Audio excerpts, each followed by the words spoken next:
Hi, everyone. Welcome to Speakeasy JS, the JavaScript meetup for mad science, hacking, and experiments. I'm Firas, and I'm your host this afternoon. So mad science is about building things that make people say, I didn't know that was possible. And at Speakeasy, we like to feature weird and wacky experiments and projects that aren't ready for production. So if you have a half-baked hack or even something a little bit more polished than that, just let me know. My email address is firas@firas.org. Send me a note, and we'll get you featured on Speakeasy JS. And one more thing, if you're enjoying Speakeasy every week, then please help us spread the word. If you could go right now to Twitter or your favorite social media site and share the link to the stream, that would help new people find it and spread the word to more mad scientists. So today, we'll get started. So today we are joined by Gabriel Fürstenheim. So Gabriel is a mathematician and developer, and he worked on a project called Infinite Mosaic that he's going to be telling us all about today. So without further ado, you can take it away, Gabriel. Hey, Frost. Thanks for having me. So today I'm going to talk about Infinite Mosaic. There was a project I did a couple months ago. Before that, let me present myself again. So as you said, I studied mathematics. I even started the PhD, and then I switched to programming, and I've been doing programming ever since. I'm mostly interested in algorithms, also in meta programming and testing. And then I'm working currently at Amazon, but before that I was working at JobLink. I was doing data on maps, and you will see a little bit of that in here. And then this one is my GitHub and Twitter handler. So what you should expect from today. So there will be art and there will be science, and it will be mad science, like you said, for the meetup, which for me basically means it's 100% driven by curiosity and it has 0% application. Then we'll have the infinitely small and the infinitely big and the problems that we have from that. And you can expect a bit of maths on it. So how did it start? So we were full into the lockdown, and all the WhatsApp groups were booming. And then I got this message from my uncle saying, hey, you should check this out. There's this super cool website from Google. And then you go there and you click on a color and you get all the images for that color, right? And then you click on a different color and you get other images for that color. So I started thinking, hey, these images could be actually pixels, right? If you wanted the blue pixel, you could get these images. But these are actually images itself that could also be pixelated. And you could go on and on forever, and you could actually get what is the infinite mosaic. So you can see here a video of it. So it's basically going inside, zooming in, and then when it gets to the image, it will be split again, and so on and so on. So this video runs for 1 minute or more, but I haven't been able to get to the actual end of the mosaic. So I don't know what the current limit of the infinite mosaic is. So before we go into the infinite mosaic, we need to understand how to write a simple mosaic, right? Just one level of it. So the first thing that we need a lot of images, and we need them with the proper license. So luckily there's the Art Institute of Chicago, and it has a super nice website where you can get all these images. But obviously you can get like a .rar where you have everything, right? You have to scrape it, but we have Puppeteer and everything works out. Actually, in the project, you can also see the code for scraping the Art Institute of Chicago in case you want to reproduce the project. Then, of course, if you want to do this recursively, we'll need square images, right? But that's pretty simple. So if you get with the horizontal image, you just get the square in the center. If you have the vertical image, you get the square in the center, and that also works out. Then, for every image that we have, we need to assign one pixel, one color. So how do we do this? So it's pretty simple. So you go for every pixel of your image, you get the RGB coordinates, and then you just do the average over all of those. And that will give you a color, in this case, R112, G115, and B108. And that's the color that your image represents. And then the last step is that you start with an image and you want to actually get the mosaic, right? So we start with the Buddha image again. And what we do first is that we scale it down. So if we want to get a mosaic that is 128 times 128, so we scale it down to an image of that size. And then for every of those pixels, we have an RGB coordinate, and we find the closest point or the closest image to that coordinate. So that's simple, right? So you have all the images that you had before, and you can do it in ON. So it's basically you go over all the array and you find all the images so for every pixel, you find the image that is closest. And actually find it nice that, so you can do it on ON, but you can also use an index, right? And you can use an index in 3 coordinates, and you're actually using an index that is meant for for 3 coordinate space, you're using it for the colors, and it works pretty fine. So you can see here the result. This is for 256. So if you go to the website, you will see 128 site, but this is what 256. Okay, so we got the mosaic already, but now we want to add the zoom to it, right? So there are a couple of things that we have to take into account. So we want to implement the mouse wheel, right? So you're using the mouse, you're using the wheel, that you want that to work out. You also want to have the multi-touch because you want to be able to work on the phone. You want to be able to work on the touchpad. And you also want to have the dragging. So when you're going in, it's not only about doing zoom, which you could have like automatic or something, but you also want to be able to move around in the image. Of course, there's throttling and everything. So of course, we choose to use a library, and that's the easiest thing to do. So what libraries do we have? So there's Leaflet, there's D3, and there are other libraries. So as I said, I was doing data math for a long time, and that's why I had experience with Leaflet and with D3. So the first implementation, I did it with Leaflet, and it worked out. Problem is that if you try to add the infinite zoom, it gets pretty hard. So that's why I used D3 in the end. So how does this work? So if you've used D3 in the past, it's pretty standard. So you have the DOM selector here, the canvas, and then with the D3 select, that will give you a D3 element. And then you have here an event that will be triggered every time there's a change in zoom. And then the D3 library will handle all the UI, and you just will receive an event that has a property which is a transform, which is a coordinate transformation. It will have 3 properties: K, X, and Y. And that's basically what I will explain now. Okay, so if you see this image, this basically is used in mathematical books to say that be worried what is happening here. It's a bit complicated. So actually, it's a side note. If you heard of Bourbaki, it's a fake mathematician. So this comes from his books. So going back to the topic, so every time that I have to do something with D3, I have this problem that when you go to the documentation is really good, but it's also very dry. It's very mathematical, and it has the correct abstraction, but you need to sit down and really understand what it's saying. So this is right from the documentation. It says the return transform represents a 2-dimensional transformation matrix OS, and that is the matrix. So whenever I have this kind of matrix, I prefer to actually write it as a function. So you can see here that you get X, and then you multiply by K, which is the diagonal, and then you add TX, right? So it's enlarging and then doing a translation. And same thing with Y. So how does this look for the user? So the user is here, it's Z equal 1, so that's at the very beginning. And it has the image that is covering the whole screen, right? And then it will do a zoom of K equal 2, so it will enlarge the image twice, and then it will do a transformation. So that's basically what it's saying here. So you've enlarged the image twice, and then you've moved the image TX and TY. And why is D3 doing this?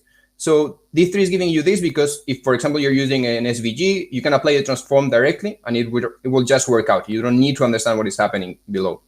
The problem for us is that because we want to do this to the infinite, we really need to handle everything on ourselves. So you have to think it otherwise. So instead of thinking that the screen is fixed and then you're moving the image, actually the image is fixed. So for every zoom, there's like a layer with the image, and then what you are moving around is the screen. So the origin of the screen is actually minus TX minus TY, which is here, and then, which is what I wrote here. And then if you want to see what is happening at the beginning, so you divide by K, and that's what you have. So the screen would be, you're seeing something like this. So minus TX divided by K minus TY divided by K. This is basically the inverse of the function that I showed before. So I think this is probably the most important slide. So I'll leave it like a couple seconds so you can take a look.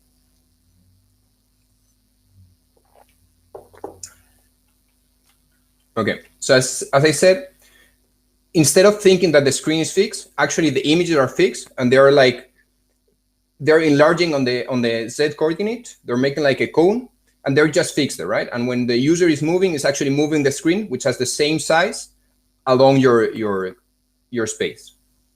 So how does this visualize for the mosaic, right? So when you're at Z equal 1, you have each of these images will have a size of 10 pixels, and there will be, say, 128. So 120 here, 120 here. when you do a zoom of 4, so the image is 4 times bigger, but your image, the screen that you're seeing is the same size, right?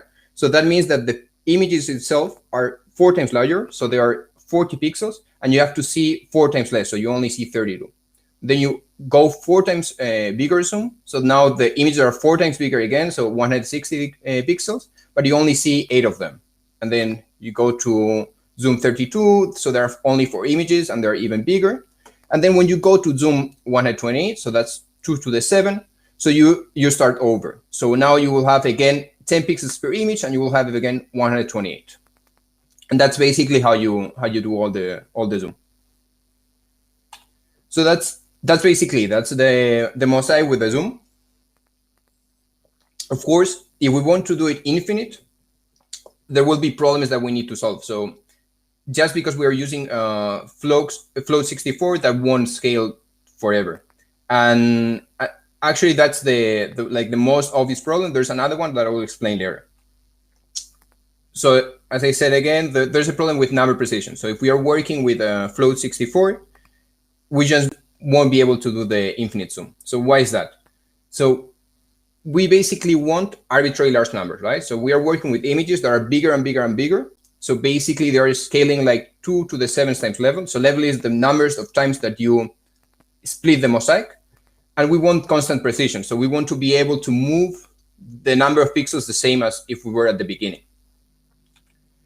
The problem is that if you go to float 64, there's a max safe integer, which is 2 to the 53. So when you're in like level 8, you already have gaps. And that means that when you're dragging around, there will be jumps and it will feel clunky.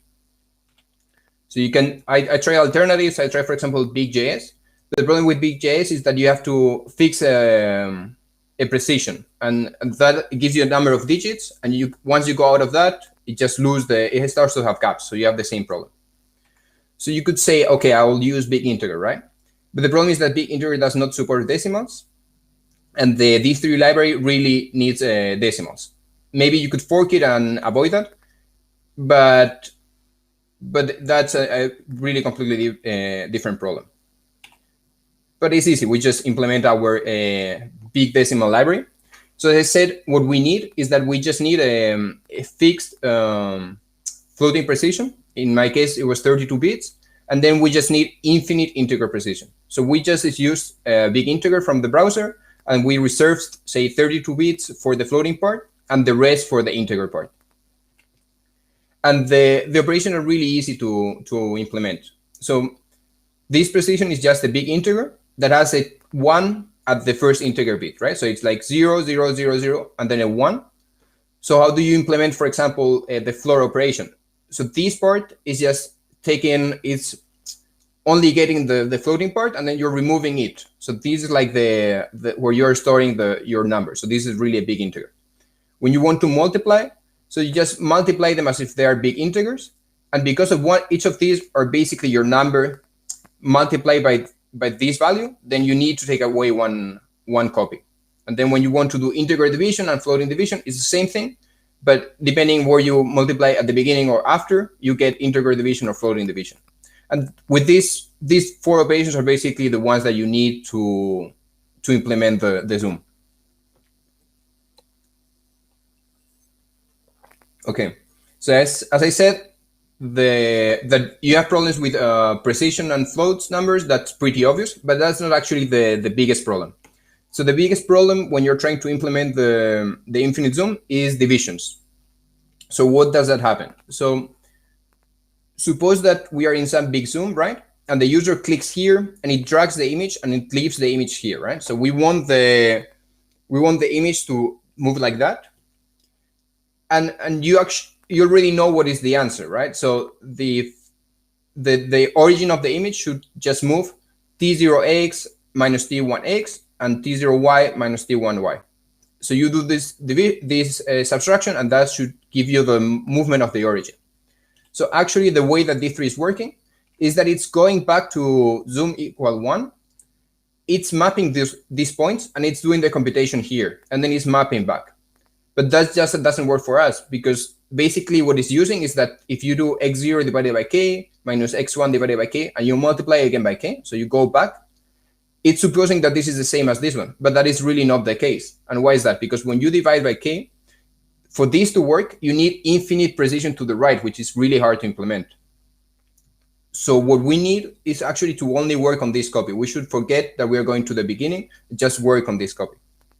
And that's basically this fork of the library, which is fully local. So it only works at the zoom that you're working, and it forgets that there is an initial zoom. And that makes it possible to support the infinite zoom. But it has some problems, right? This is a bit experimental, so it's completely non-tested. At the beginning, I started testing it when I used the big decimals, but once I started moving to the local version, I just stopped doing it. Then it also doesn't handle the double tap. So double tap is really hard because you get an event once the previous one has finished, and that's hard to handle. And one that I'm really sorry about is that the multi-touch is really not great. So when you zoom in, like the zoom should go in between your fingers, kind of. But right now it goes a bit to the top left. So I tried different formulas. I didn't manage to get the correct formula. So if someone manages to fix that, that would be great. So that's really it. I have a couple tips in case I have time. I think I have time. So these are some ideas that you need if you want to implement this better. So of course you will need sprites, right? So when you have the small zooms, all your images have only like 5 pixels, 10 pixels, 20 pixels. So for those, you can actually have a sprite. So you will have a huge image, and then you'll have all your images just laid like if there was an array. And then for each of those, you will have the copy for the pixels. So if I want to get the first image for 5 pixels, I'll go here. If I want to get the 50th image, I'll go here. Then another trick that I had to use. So of course, I didn't want to host a server because that costs money and I need to take care of it. I wanted to use GitHub Pages. The problem with GitHub Pages is that it has a restrictions on sizes of your files. So in my case, the problem that I had was for the pre-computation. So for every image, I had pre-computed the Mosaic. So that means, for example, this is an array that is saying, okay, so the first top tile will be the first image, the second, so the top second most tile will be the 39th, and so on. So if you put this as a JSON on GitHub, because it's 256 squared, GitHub will complain that it's too big. However, if you think that we only have like 3,000 images, so that's smaller than, so that's something you can store in 2 bytes, right? So you just dump it like a byte array, you put it in a TXT file, and you just upload it. Of course, it will complain that it's not UTF-8, which it is not. But when you load it on the browser, you just put it into an array buffer, and everything works, and you already have the index there. And you can work it until UN16. Then a third tip that I used that was very helpful. So I've always been talking about power of 2, right? And for power of 2, the zooms are easier to work with because everything is an integer. But actually, the user will have intermediate zoom. So the user could be at z equal 40. So what do I do? So what I do is that I go to z equal 32. I work everything here. And then I just get the portion that the user is seeing. And then I map it here. And that's what I get. And one thing that you get with this is that you avoid any possible problem with aliasing. Because these fit perfectly. There are like 5, 10, 20 pixels. Whereas here, then maybe there were 17 point something, and you get some effects. So that's basically all I have to talk about the infinite mosaic. I have one last slide. This is very mathematical slide. Manifolds is something that we mathematicians like a lot, but I will try to explain it for everybody. Okay, so this, as you can see, this is the planet. You know, it's a sphere, right? However, when you go to Google Maps, you go around the Bay Area and you go here, what you see is actually a plane, right? You don't see a sphere here. And then you move around and you're always seeing a plane. And this that works in 2D can also work in 1D, right? So you have, this is a one-dimensional guy, and he's moving around a circumference, and all that it sees around is just like a single interval. So he doesn't actually know that the circumference is closed. He could think that this is just an actual line. So as you can imagine, if this is dimension 1, dimension 2, you could do the same thing with dimension 3, right? So as I said before, each of these slices, you have to think that that is an image that is getting bigger and bigger, and this one is the zoom. So then when the user is interacting with your website, it can zoom in and it can go here, it can zoom out, it can go here, and it can drag around, right? I can move here. And around this thing, this is just like small, you don't need big coordinates. And why I'm saying this? So the thing is that you could use D3, the normal D3 without forking it, and you can make it work inside this box. And then when the user moves, you recenter the box, and you don't need to make D3 understand big decimals. They could only work with float 64. And then this would trigger you an event, and you convert this event to the global coordinates. So this I actually implemented and it works.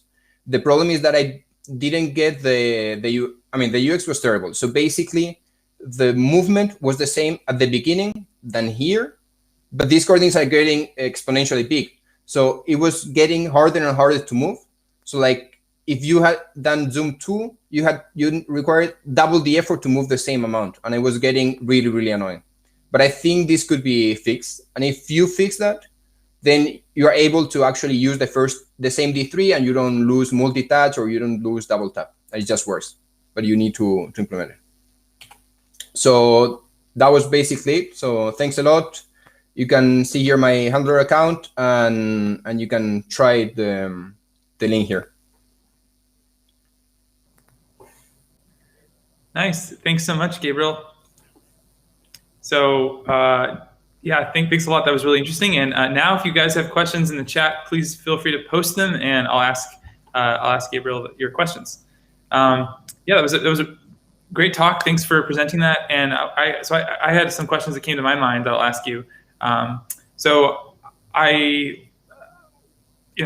used the site and checked it out, and it performs decently well. I can zoom in, and there's all those images that are getting loaded that are pretty high res. I'm wondering, did you consider any other ways of implementing it that might perform better or worse? Did you have like another version that you did first, and that you tried before you settled on the Canvas approach?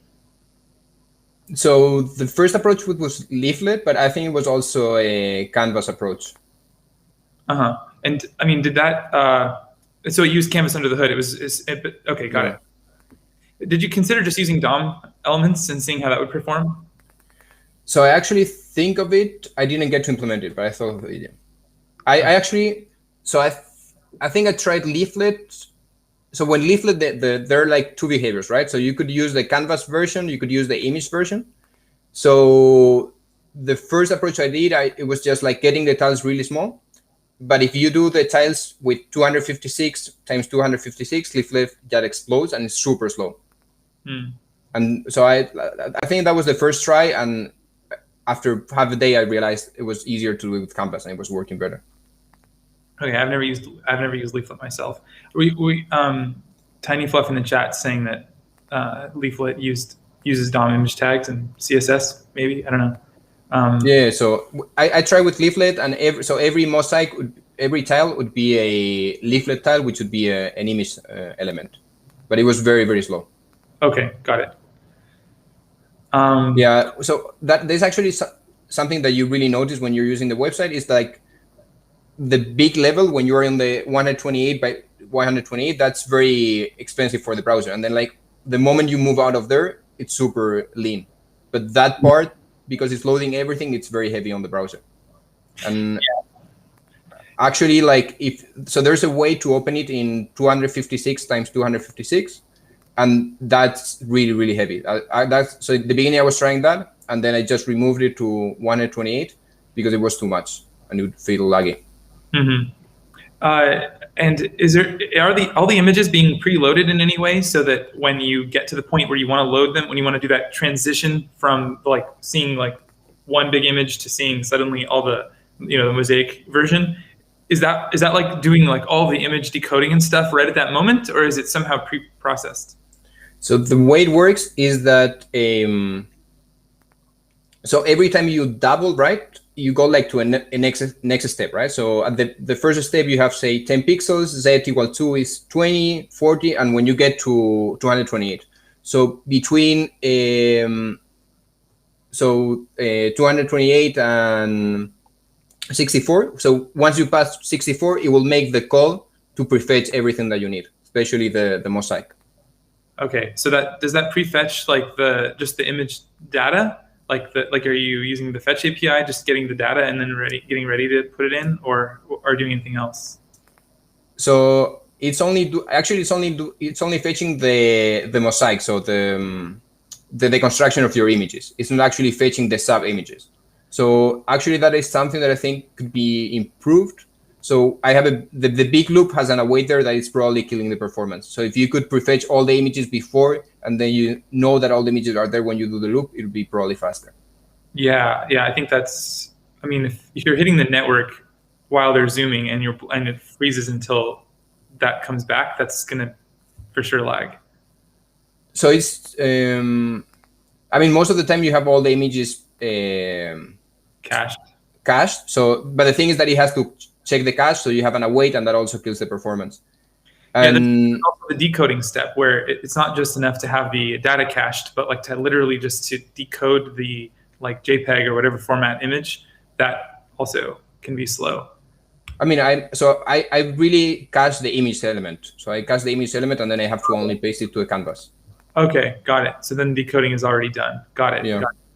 And so then there's something else then that's causing because sometimes it glitches when you get to that moment where it turns from one image into all of the mosaiced ones. Yeah. So the thing is said that I have a hidden canvas and they move it to the canvas. Yeah. So I was trying on the phone, and just the drawing from one canvas to the other, I saw a moment it was 5 seconds, and it was just the call to the DOM API. So it was nothing else that I was doing there, and that call was taking 5 seconds. Dang. And so in that particular case, I think the problem was, so I was trying to use the 256 times 256, and there was too much resolution, so it was trying to do much effort. So if you move it to 228, which for the phone is pretty okay because it's the same thing almost, it really worked better. Mm-hmm. Interesting. Yeah. Huh. Yeah, I could ask you more performance questions, but I don't want to go too much in a rabbit hole about that. But it's super cool. Just the artistic element of it too is like, I mean, really fun to play with. And I liked getting it into a loop where you zoom into like the black, like an image that's black that has, and then when you do that, you basically like keep getting it to mosaic further of the same image, and you can just like get yourself stuck in a loop, which is kind of cool.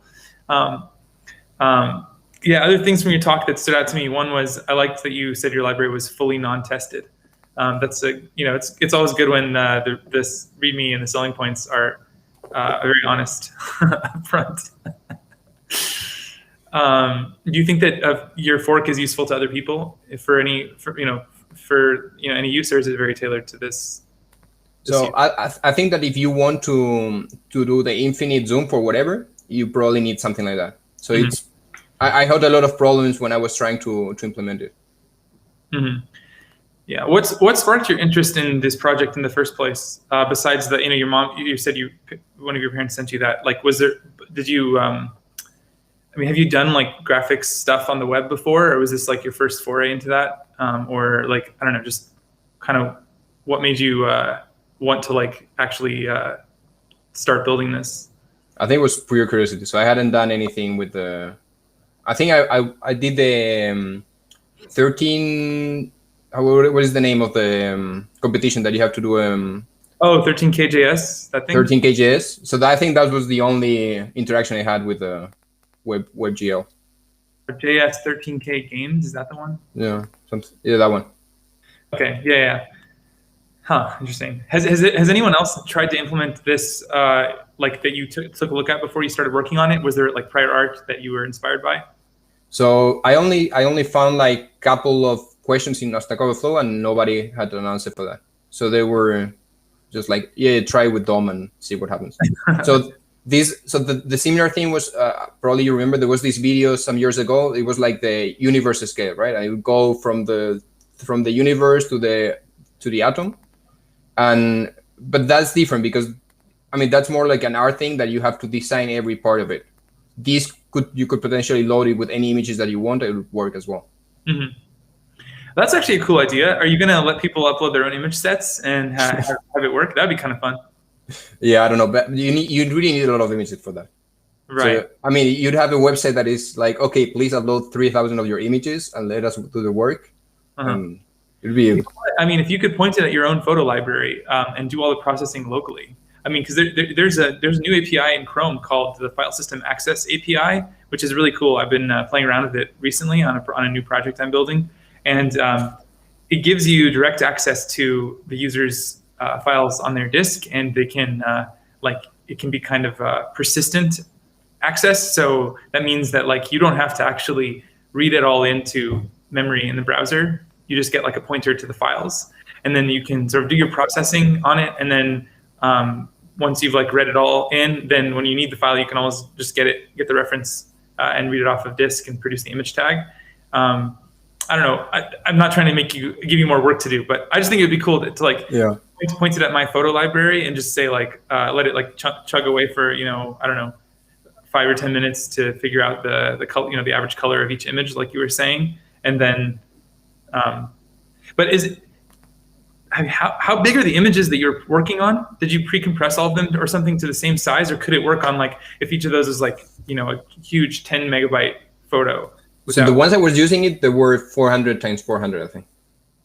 400 by 400 pixels. Yeah. Oh wow! So then, if this idea were to work, you'd have to like process all of my local photos into 400 by 400. Yeah. That would be super slow. Okay, maybe not a good idea. And actually, I cheated. So I started doing it in Node, but I don't think there's like a standard library for doing images in Node. So in the end, all the processing in locally, I did it in Go. Like.